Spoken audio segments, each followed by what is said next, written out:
Assalamualaikum warahmatullahi wabarakatuh. Mohon maaf untuk Bapak Ibu, saya yakin Bapak Ibu lebih pengalamannya lebih banyak daripada saya, tapi karena tugas, jadi saya memberanikan diri untuk ngomong di depan. Jadi saya suka sebetulnya berdiri di sini. Ada Pak Hasan, ada Pak Haryati, ada Gus Tohari, saya sungkan sekali. Tapi mohon maaf ya, saya izin di depan. Budaya positif. Sebelum saya bahas budaya positif, saya tanya ke beberapa orang dulu, ke Bapak Ibu guru. Misalnya saat mengajar, jam mengajar sudah lewat 15 menit, baru ada beberapa anak yang masuk. Jadi sebelumnya anak-anak itu sepak bola di lapangan. 15 menit baru masuk kelas. Apa yang Bapak Ibu lakukan? Coba saya tanyakan ke Pak Edi. Pak Edi, apa yang Bapak lakukan? Saya absen dulu, kemudian juga tidak ada di kelas, akan saya cari ke luar kelas. Oke, dengan cari keluar kelas. Kalau ketemu gimana, Pak? Saya suruh masuk. Tidak dihukum atau diapakan? Kepeling.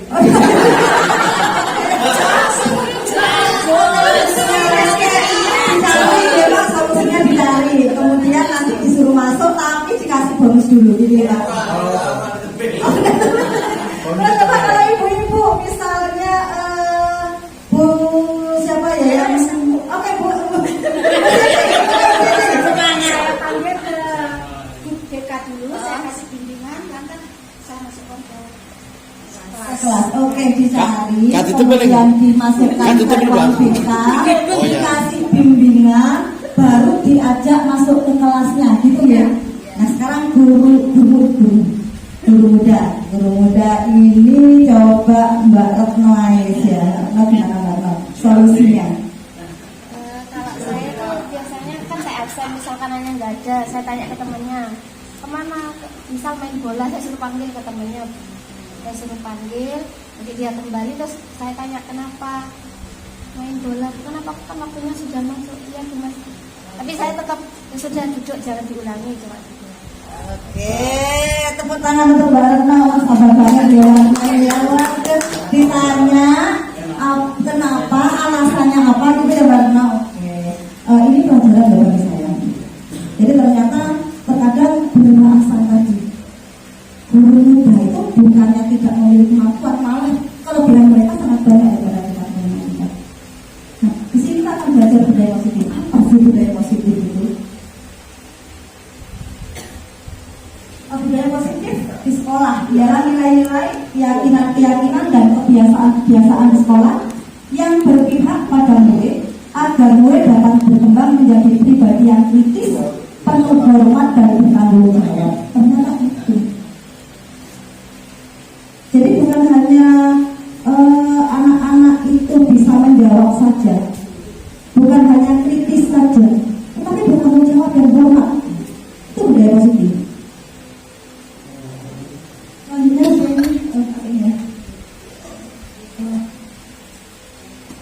Nah, budaya positif itu bisa terbentuk karena 6 hal. Yang pertama, disiplin positif dan nilai-nilai keyakinan universal. Nanti kita bahas satu persatu. Saya bacakan dulu ini yang 6-nya. Yang kedua, teori motivasi, hukuman dan penghargaan serta restitusi. Yang ketiga, keyakinan kelas. Yang keempat, kebutuhan dasar manusia. Kelima, posisi kontrol. Dan keenam, segitiga restitusi. Kita bahas disiplin positif. Ternyata disiplin positif itu harus ada dalam diri anak. Jadi ditanamkan dalam diri anak. Jadi tujuannya adalah disiplin positif menanamkan motivasi pada murid kita untuk menjadi pribadi yang mereka inginkan dan menghargai diri sendiri. Jadi kalau orang masuk itu bukan hanya menghargai gurunya, tapi menghargai dirinya sendiri dengan nilai-nilai yang mereka percaya.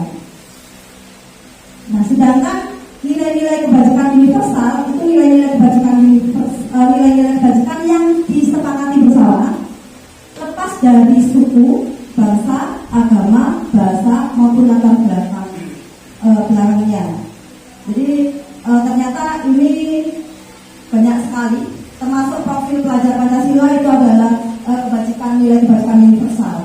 Jadi nilai kebajikan universal itu banyak, ada menghormati, kemudian ada bertanggung jawab, toleransi, banyak. Jadi kalau kita lihat di sini nilai kebajikan itu sangat banyak sekali. Ya, ada peduli, ada keterserangan, ada persahabatan, itu nilai-nilai universal. Itu yang kita pahami. Jadi dan ini sudah ada di masyarakat. Dan tidak ada sedikit pun satupun yang menyentuh salah satu agama atau ras. Jadi misalnya karena kita ada dua bangsa, ada suku ya, ada Jawa, ada Madura, kita tidak menyebutkan Madura dan Jawa di sini. Jadi umum, secara umum. Nesu, Madura nesu. Berikutnya motivasi, hukuman dan penghargaan. Kita lihat motivasi. Nah, sekarang kalau bapak ibu guru misalnya sekarang, jadi semuanya itu tergantung dari kita dulu. Kalau bapak ibu guru, kenapa bapak ibu guru datang pagi hari? Apa motivasinya? Ternyata saat kita melakukan sesuatu itu ada 3 motivasi dalam diri kita. Yang pertama, motivasi untuk menghindari ketidaknyamanan dan hukuman. Jadi kita kalau misalnya datang pagi, biar kita nyaman, biar tidak dihukum, biar tidak ditegur kepala sekolah misalnya, seperti itu. Itu motivasi yang pertama. Yang kedua, mendapatkan imbalan atau penghargaan dan diilmu.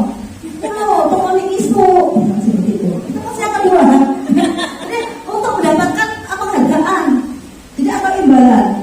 Yang ketiga, nah seharusnya kita menjadi yang ketiga ini, yaitu motivasi untuk menjadi orang yang mereka inginkan, yang kita inginkan sendiri dan menghargai diri sendiri. Jadi karena memang kita yakin bahwa kita berangkat pagi, kita itu ingin jadi panutan orang lain, menjadi panutan anak-anak, sudah kewajiban kita datang pagi seperti itu. Sehingga nanti anak-anak akan mencontoh kita. Anak-anak mengerjakan PR itu karena mereka memang menyadari bahwa PR itu untuk kebutuhan mereka sendiri, bukan karena ingin dia dielem sama guru, bukan karena ingin mendapatkan permen. Kerja PR tak permen gitu. Jadi seperti itu bukan. Jadi memang karena kesadaran dari diri sendiri. Kemudian hukuman dan konsekuensi. Bedanya kalau hukuman masih ada ya. Ini berhubungan dengan BK, mungkin BK sudah tahu sebelumnya ya. Jadi kalau seperti ini, hal seperti ini BK sudah tahu sebelumnya. Jadi perbedaan hukuman dengan konsekuensi. Kalau hukuman itu seperti tadi, jadi misalnya ada anak terlambat masuk ke kelas, kita langsung menghukumnya. Hukum 10 kali itu hukuman. Jadi anaknya satu arah, bisa arah. Tapi kalau konsekuensi itu 2 arah. Jadi ada siswa, ada guru, kesepakatan untuk kamu masuknya terlambat, hukum ya bisa 10 kali. Nah kalau gurunya terlambat, dia mesti 10 kali. Jadi itu bedanya. Tapi kalau hukumannya siswa tidak tahu apa hukumannya gitu, tapi kalau konsekuensi sudah tahu, jadi itu arah. Tetapi tetap siswa tidak berkutik karena apa? Ya itu konsekuensinya. Mereka tidak berkutik, mereka harus mengendalikan sesuai aturan yang sudah dibuat. Itu bedanya. Jadi selama ini kita seperti ini, Nah penghargaan, ternyata saya sering ya bisa penghargaan ke anak-anak. Tidak tahu kalau bapak ibu guru. Maksudnya penghargaan itu berupa pujian, bagus ini dan terusnya. Ternyata penghargaan itu, iya jangan dia penghargaan senyuman atau penghargaan saweran gimana? Tapi ternyata penghargaan itu juga tidak efektif loh. Penghargaan itu ada negatifnya penghargaan ternyata. Dari penghargaan itu ada dihukum oleh penghargaan. didukung oleh penghargaan. Ternyata penghargaan itu pengaruhnya bisa jangka panjang dan jangka pendek. Artinya jika kita menggunakan penghargaan lagi dan lagi, maka orang tersebut akan tergantung pada penghargaan. Jadi kalau iya terus gitu, kalau nggak dikasih penghargaan dia nggak mau mengerjakan. Kebanyakan PR pun seperti itu. Masa sudah seperti itu kalau nggak dikasih penghargaan terus dan tidak efektif, jadi tidak efektif sehingga kadang merusak hubungan. Apa artinya merusak hubungan? Jadi misalnya si Retno dengan si Sofi kerja kelompok gitu ya. Terus kemudian karena si Retno ini lebih dekat dengan guru, akhirnya yang dikasih reward si Retno pinter ya, kamu cantik, pinter dan terusnya. Si Sofi iri, nah maka hubungan antara si Retno dengan si Sofi rusak. Ini penghargaan, jadi rusak hubungan. Memang dari mas Sofi sebelum ini sudah si Sofi sudah rusak dari dulu.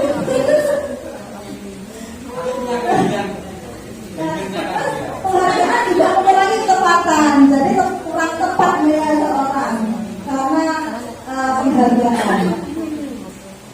Ini restitusi salah ya, ini sebenarnya restitusi bukan penghargaan salah.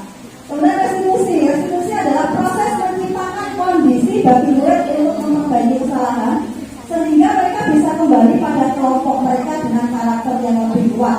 Dan ini yang baru saya pelajari dan saya belum pernah dengar kata-kata restitusi sebelumnya. Ini di pendidikan guru penggerak baru saya dengar kata-kata ini, sebelumnya belum pernah. Kalau menghukum iya, kalau penghargaan iya saya pernah dengar, konsekuensi iya, baru restitusi saya baru dengar. Nah, apa ciri-ciri restitusi ini? Ciri-cirinya, jadi restitusi itu bukan hukuman, jadi bukan menebus kesalahan, namun untuk belajar dari kesalahan. Jadi ada beberapa ciri-ciri bisa memperbaiki hubungan, tawaran bukan paksaan, menuntun untuk melihat ke dalam diri, kebutuhan dasar yang mendasari tindakan dan seterusnya. Dan ini yang baru bagi saya. Tidak tahu Bapak Ibu guru pasti sudah tahu di sebelumnya ya.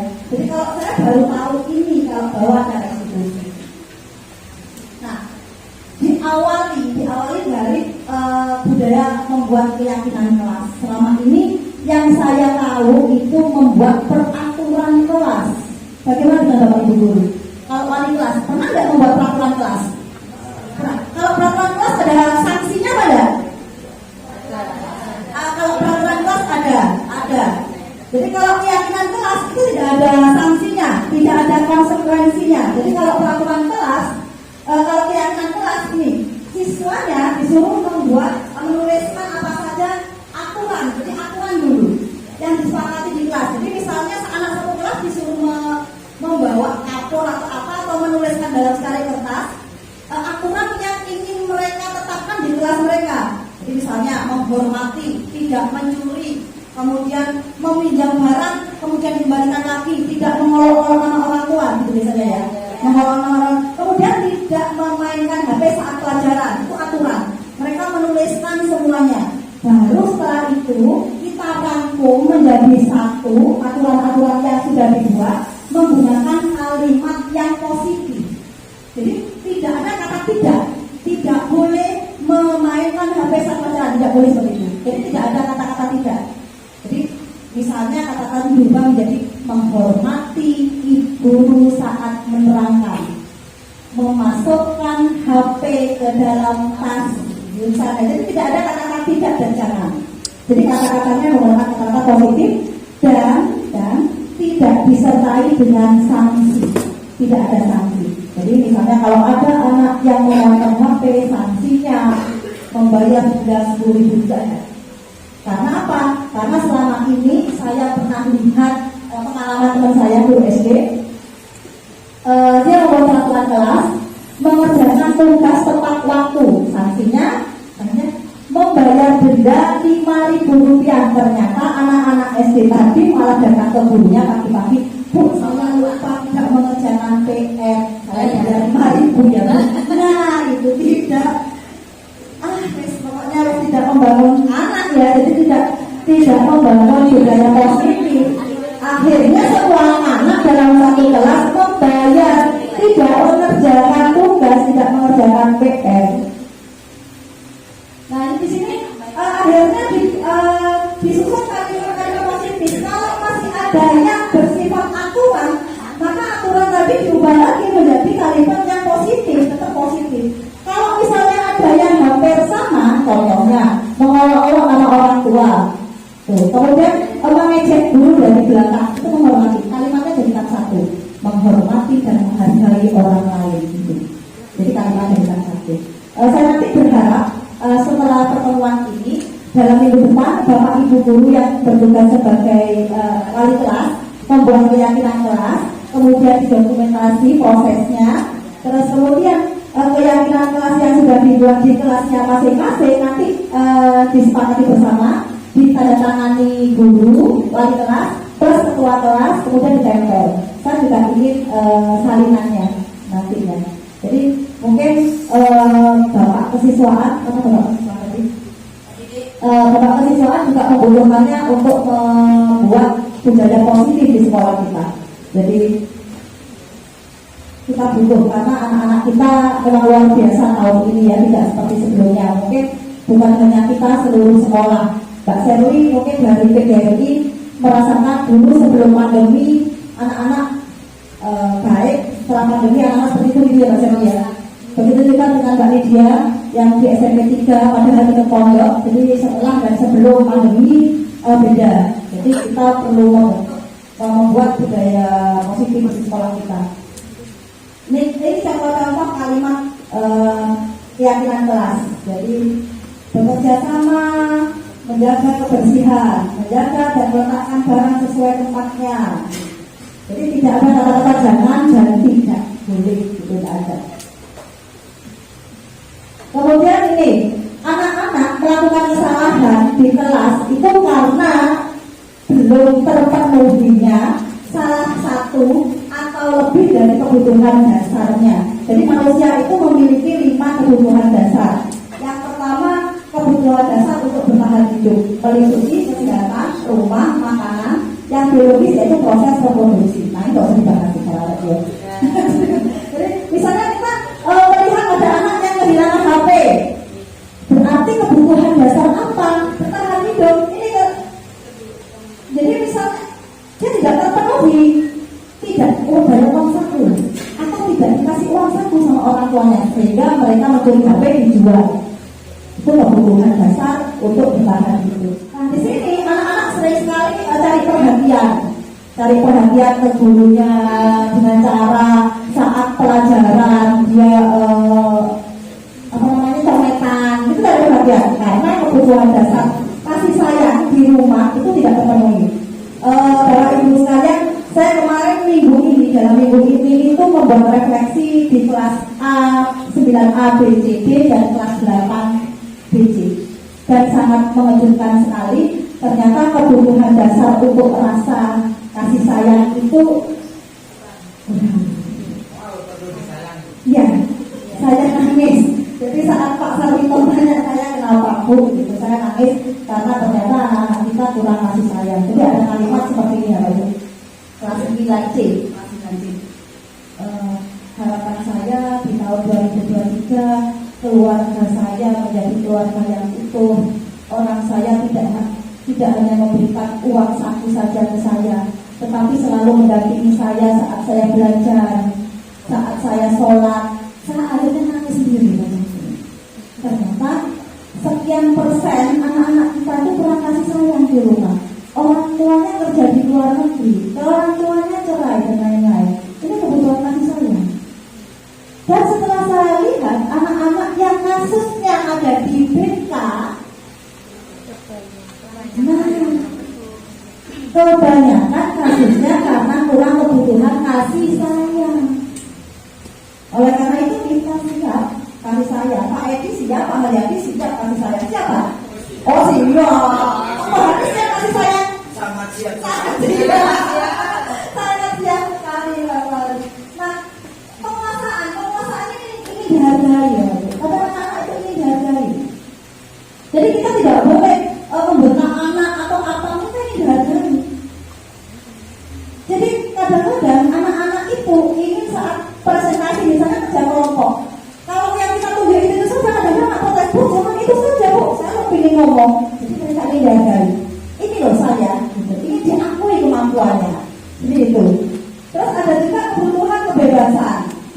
kebebasan ini anak-anak kadang-kadang tidak ingin terkungkung. Misalnya saya saat mengajar IPA tidak harus hanya di kelas saja. Jadi saat saya mengajar terus ada tugas, anak-anak ngomong, Bu, bolehkah saya mengerjakan di luar misalnya? Boleh, silakan. Karena apa? Kelas 9C dan 9D itu tidak memungkinkan membuat poster atau mengerjakan dalam buku yang besar di dalam kelas. Mejanya kecil, mejanya kecil. Akhirnya saya membebaskan mereka. Mereka senang. Jadi selain kebebasan mereka ada kesenangan di sini. Mereka tertawa. Jadi saat mengamati tumbuhan paku, mereka mencari tumbuhan paku kemudian menggambarnya. Tidak mungkin di kelas 9C dan 9D melakukan kelas. Saya bebaskan mereka di mana saja. Bu, di masjid saya nemunya tumbuhan paku di dekat masjid, boleh silahkan. Jadi tidak harus di dalam kelas. Nah, bagaimana ya? Nah, sekarang ada 5 posisi kontrol dan kita pernah melakukan bersama saya, mungkin ya. Dan ada 5 ini posisi kontrolnya. Tidak tahu Bapak Ibu pernah yang mana ini? Pak Sareng pernah menjadi yang mana? Pernahkah menjadi penghukum bagi anak-anak Pak Sareng? Menghukum. Pernah tidak Pak Sareng? Merasa bersalah pernah tidak? Pernahkah kita menjadi teman bagi anak-anak? Pernahkah kita menjadi pemantau atau manajer bagi anak-anak? Jadi ada 5 di sini. Penangan anak-anak nih. Jadi penghukum ini paling sering nih dulu. Saya paling sering dulu seperti ini. Menjadi penghukum. Jadi kalau ada masalah, ayo kamu menulis 5 kali gitu. Ayo kamu ini gitu. Jadi kita sebagai penghukum, saya pernah melakukan seperti itu. Enggak, di mana-mana ada nangis. Di belakang nanti di kantor saya nangis. Saya nangis di kantor, Pak. Kemudian malah menjadi membuat merasa bersalah itu juga pernah. Jadi bedanya kalau penghukum itu nadanya tinggi, tapi kalau membuat merasa bersalah itu nadanya rendah. Tapi efeknya panjang anak-anak menjadi tidak percaya diri akhirnya diri.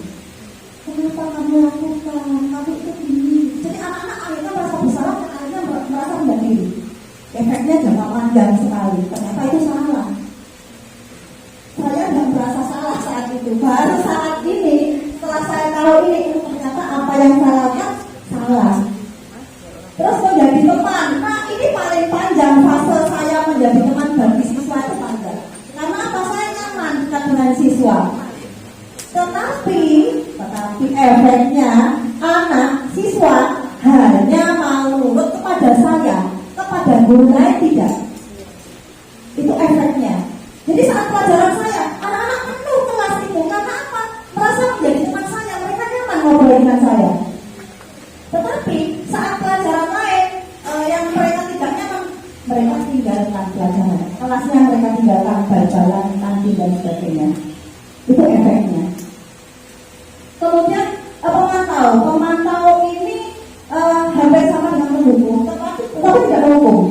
Jadi contohnya saya mengamati kalian gitu, awas gitu ya. Gitu jadi memantau mereka, tetapi juga hampir sama efeknya dengan menghukum. Hanya melakukan sesuatu karena ada makhluknya gitu kalau memantau. Terus manajer, nah ini yang seharusnya kita lakukan sebagai guru. Kita harus menjadi manajer bagi anak-anak. Jadi guru itu mempersilahkan murid mempertanggungjawabkan perilakunya. Jadi kita tanya apa kesalahannya gitu. Kemudian mereka mempertanggungjawabkan dari perlakuan apa yang mereka lakukan. Jadi bukan kita, tapi siswa itu sendiri menemukan kesalahannya, mempertanggungjawabkan kesalahannya, menemukan solusinya. Nah, ini baru segitiga restitusi. Kelanjutan dari 5 kontrol tadi. Jadi langkahnya yang pertama menstabilkan identitas. Seperti yang sudah saya kirimkan di channel YouTube yang dibantu oleh Mas Menteri itu. Jadi itu adalah proses melakukan segitiga restitusi menggunakan kita sebagai manajer. Yang pertama menstabilkan identitas. Jadi kita tidak harus langsung kamu salah, tidak. Jadi kita tanya dulu, kamu tahu kenapa saya manggil gitu misalnya. Kemudian wajar kamu anak itu manusia tidak ada yang sempurna gitu kan. Jadi kita menggiring anak-anak.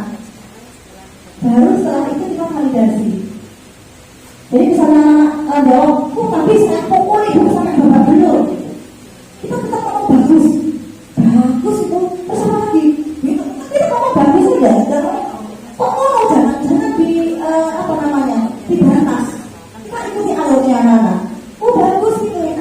Nanti setelah mereka cerita, nah ibu bangga loh kalau hanya ngumpulin saja, kamu nggak sampai lapor ke polisi.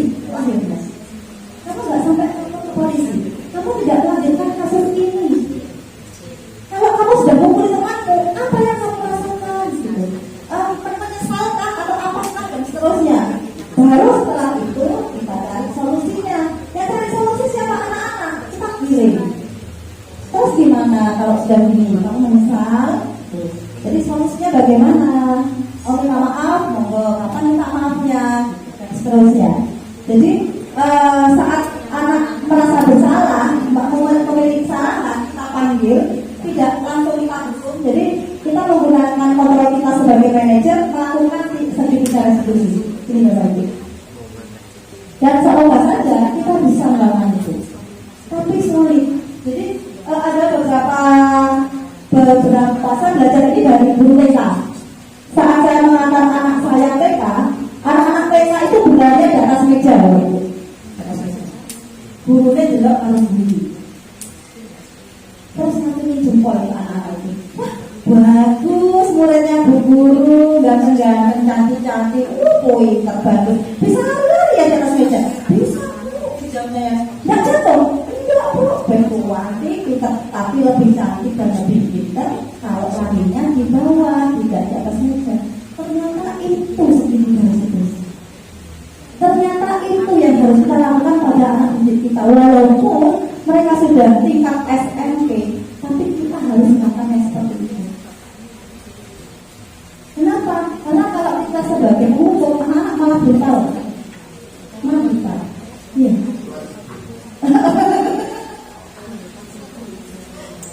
Iya. Kalau misalnya kegede, nah ini dia kegede ini, tanya. Kalau Aci bisa.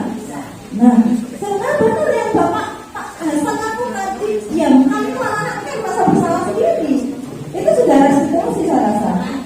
Jadi tidak Bapak kepala sekolah tidak langsung memukul atau menanya apapun. Jadi mereka merasa bersalah sendiri karena dibiarkan berjam-jam di situ. Akhirnya kesal gitu. Itu salah satu sertifikat restitusi.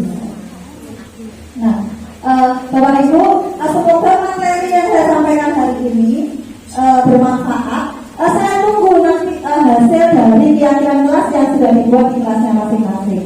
Baik proses pembuatannya, jadi di foto prosesnya, kemudian hasil dari keyakinan kelas yang sudah disepakati oleh anggota kelas, juga saya tunggu dokumennya. Terima kasih. Saya akhiri. Assalamualaikum warahmatullahi wabarakatuh.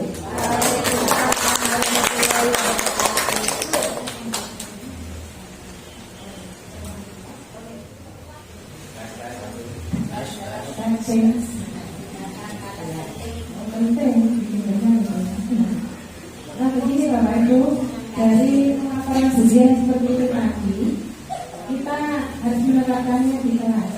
Jadi Bapak Ibu wali kelas mohon untuk mengkondisikan kelas masing-masing membuat keyakinan kelas. Jadi di sekolah kita ini tidak lagi menggunakan peraturan sekolah dengan poin pelanggaran ataupun sanksi. Mulai sekarang kelas masing-masing harus mempunyai keyakinan kelas supaya tidak seliwang ya. Kita sepakati dulu poin-poin penting yang harus kita sepakati di kelas nanti apa saja. Mungkin sudah masuk pakaian sepertinya atau dia dari wali kelas yang paling penting, paling urgent apa kira-kira yang anak-anak sering lakukan di kelas dan wajib menjadi keyakinan di kelas itu kira-kira apa? Menjadi dirinya ya, begini ya.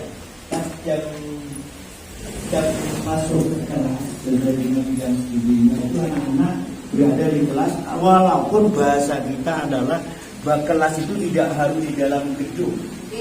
Itu apa yang pertama. Kalau guru tidak usah dituntut, yang memberikan menjadi dirinya yakin dengan dirinya sendiri adalah guru yang sebenar-benarnya. Saya hanya ada pertanyaan yang di situ konsep. Budia mengikuti konsep, disampaikan kepada kita akan mengikuti konsep. Ada yang sebenar-benarnya saya punya. Bagaimana kalau hadirnya seorang guru, bapak atau ibu, hadir sebagai bapak kandung atau ibu kandung terhadap anaknya yang butuh kasih sayang?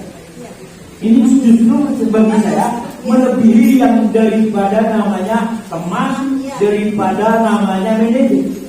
Sehingga anak-anak merasa kangen apabila tidak ada bapak dan ibu di dalam ruangan, di dalam keluarga. Ruangan. Begitu di ruangan yang tidak bisa dimanage oleh bapak ibu, saya hadir dengan kasih sayang. Aku adalah bapak kandung.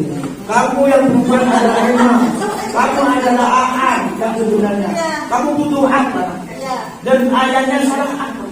Ayo kita bersama bangun di situ. Ini nggak ada orang. Mana umurnya saya? Berarti ini poinnya apa? Ya monggo. Dimasukkan Apa ada tambahan karakter yang menjadi dirinya sendiri? saling sayang, menyayangi. Konsepnya menyayangi. Jadi makanya nanti bukan hanya siswa merindukan guru, tapi siswa dan guru saling merindukan. Judulnya seperti itu. Siswa dan guru saling merindukan.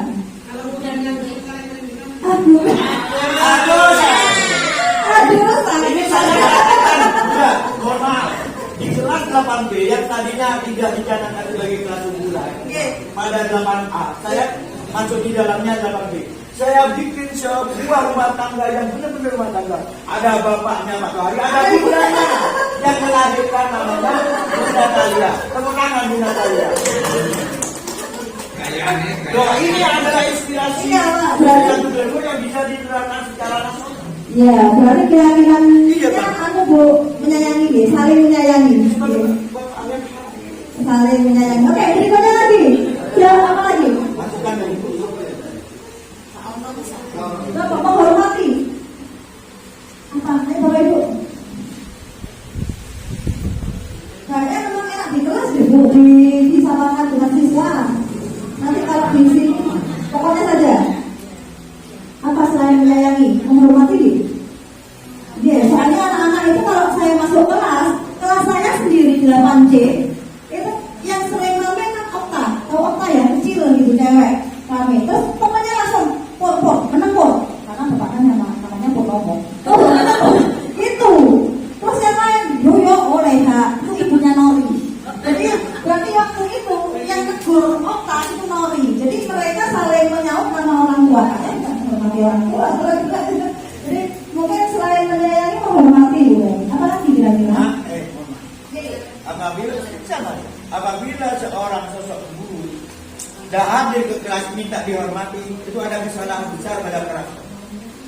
Guru harus dihormati dulu. Sudah dengan penuh kasih sayang kepada anak akan muncul namanya sebuah timbal balik dari anak dan ibu. Jadi jangan mengedepankan egonya, aku hadir harus dihormat. Ini bunuh diri namanya karakter manusia. Bukan tadi menghormati nama orang tua Pak, bukan gurunya. Jadi menghormati Bukan masalah budia. Bukan masuk pada antara bapak ibu sebagai guru atau bapak ibu kandung dan ada ke anaknya minta dihormati sama. Enggak, maksudnya menghormati nama orang tua tadi loh Pak, menghormati nama orang tua maksudnya gitu. Bukan. Ya, itu di luar antara bapak ibu dengan anak. Itu hanya antara anak dengan anak itu. Iya, maksudnya kan itu nanti untuk membentuk keyakinan kelas Pak. Jadi jangan sampai nanti dengan mengolok-olok nama orang tua anak-anak itu bertengkar gitu maksudnya Pak. Ya. Jadikan anak ini anak kandung kita itu kakak beradik bersama yang sebenarnya. Iya. Kita sebagai bapak anak ngolok-ngolok bapak yang hadir, sehingga tidak ada mindset ada bapak ibu di rumah di dalam keluarganya. Ada kita kan? Ya, oke, setuju. Ya, betul. Sebab ini kalau belajar masih ada keadaan di rumah, tidak menjadi seutuhnya kafah di dalam kelas, jadi dia. Oke, masuk Pak. Kita ada bapak guru, adanya bapak di sekolah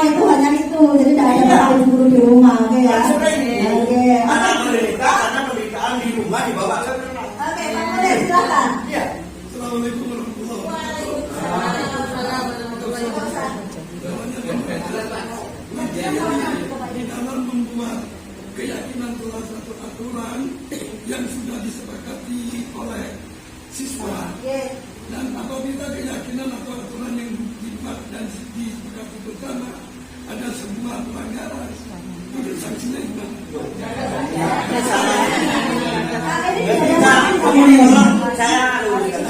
Kita berbicara keyakinan maka tidak ada aturan. Menjadi dirinya. Jadi kita yakinkan tadi Pak. Jadi kalau ada pelanggar, kita yakinkan ya nanya. Sama kita yakinkan tadi Pak itu penting. Penting dan penting. Tidak ada sanksi. Oke. Benar. Tidak ya, saya tak tahu ya.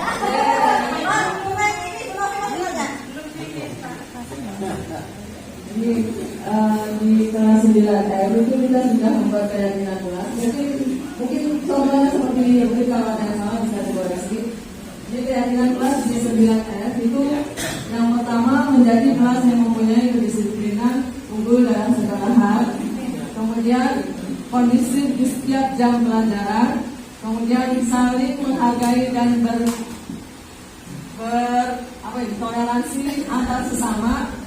Kemudian menjaga fasilitas kelas, kemudian menjadi contoh yang baik bagi adik kelas dan kelas yang lainnya, kemudian menjadikan kelas tempat belajar yang menyenangkan.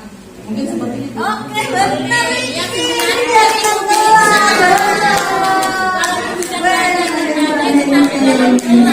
Ini tidak ada salah. Jadi tidak ada kata jangan, tidak dan seterusnya. Benar. Dan nanti bisa ya, mungkin bisa jadi contoh bagi wali kelas yang untuk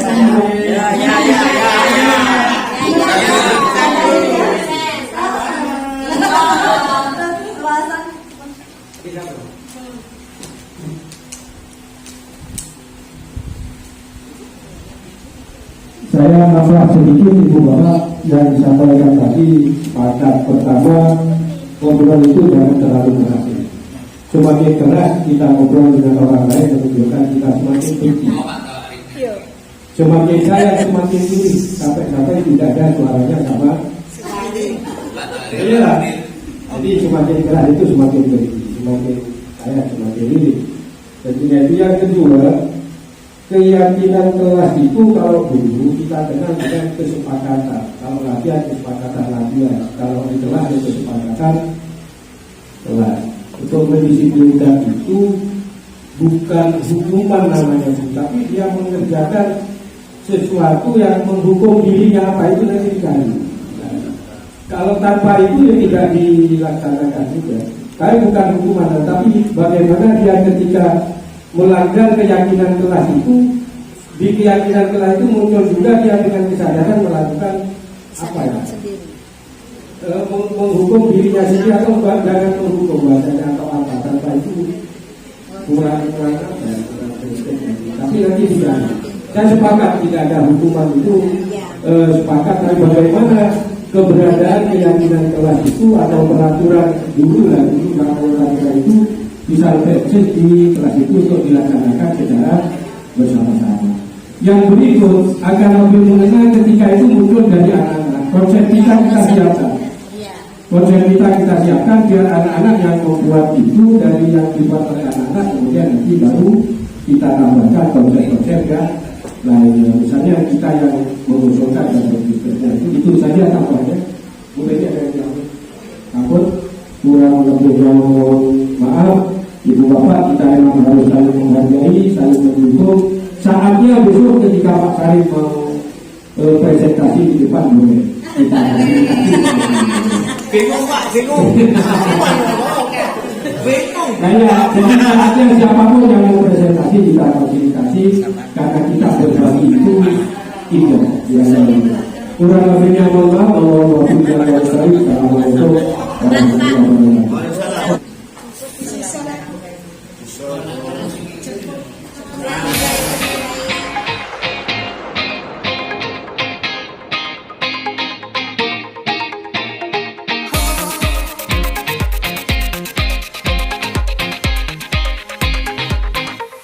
Assalamualaikum warahmatullahi wabarakatuh. Saya Ahmad Hasan, Kepala SMP Negeri 1 Glemor, menyampaikan bahwa luar biasa dan berterima kasih kepada pemerintah. Di sekolah ini ada guru penggerak angkatan ke-7, namanya Ibu Diah Kartika Sari. Ada perkembangan yang luar biasa yang saya amati selama mengikuti kegiatan latihan calon guru penggerak yang diselenggarakan oleh pemerintah, dan dalam kegiatan-kegiatan latihannya ilmu yang diperoleh ditularkan kepada teman-teman untuk pelaksanaan pendidikan yang lebih tepat. Bagaimana aplikasi kepada anak-anak dengan menggerakkan anak untuk memunculkan kesadarannya sendiri tanpa harus dipaksa untuk melakukan kegiatan-kegiatan positif. Hari ini dilaksanakan kegiatan diseminasi budaya positif yang melahirkan sebuah follow up yang ditularkan kepada seluruh wali kelas, seluruh guru, terutama kepada seluruh wali kelas, agar kelas menjadi kondusif dengan bersama-sama meyakini bahwa kelas itu perlu adanya keyakinan kelas untuk mengungkap kesadaran anak-anak kita bagaimana bahwa kelas yang baik adalah kelas yang disepakati bersama dengan kegiatan bersama, sehingga muncul kesadaran bersama tanpa harus dipaksa oleh semuanya. Terima kasih pemerintah, dan selamat menjalankan diklat guru penggerak selanjutnya. Kepada Bu Diah untuk tidak berhenti sampai di sini, terus berinovasi, berkreasi, sehingga ilmunya bisa ditularkan kepada yang lainnya. Kurang lebihnya mohon maaf. Assalamualaikum warahmatullahi wabarakatuh.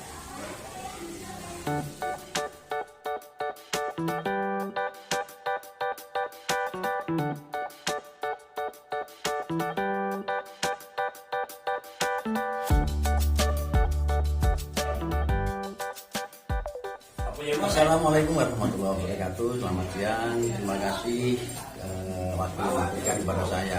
Saya akan memberikan pandangan atau istilahnya testimoni, tanggapan bahwa apa yang disampaikan Ibu Diah Kartika Sari tadi mengenai budaya positif.